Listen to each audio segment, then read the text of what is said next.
जय जिजाऊ जय शिवराय बांधवांनो.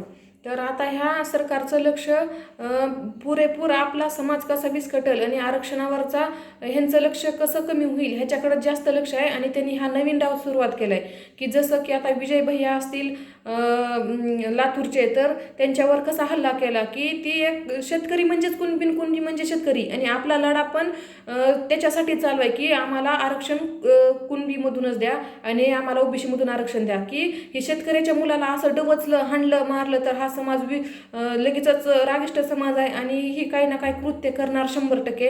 ह्या हेतून त्या भैयांना पण मारण्यात आलं.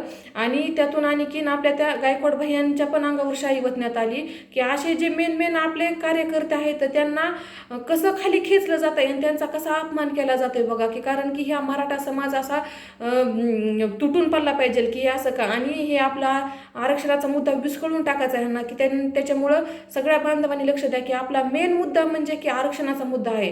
की जरी दिवस 24 तासाला जरी बदलत असेल तरी वेळ प्रत्येक सेकंदाला बदलती, ही सरकारने लक्षात ठेवावं. आणि ह्याचा तुम्हाला उत्तर द्यावं लागेल. आणि प्रत्येक जो तुम्ही आमच्यावर अन्याय करताय आणि हे करताय त्याचं तुम्हाला प्रत्येक वेळेस आम्ही तुम्हाला जाणून देत आहे की हे आमच्यावर तुम्ही अन्याय करताय पण तुम्ही दुर्लक्ष करताय.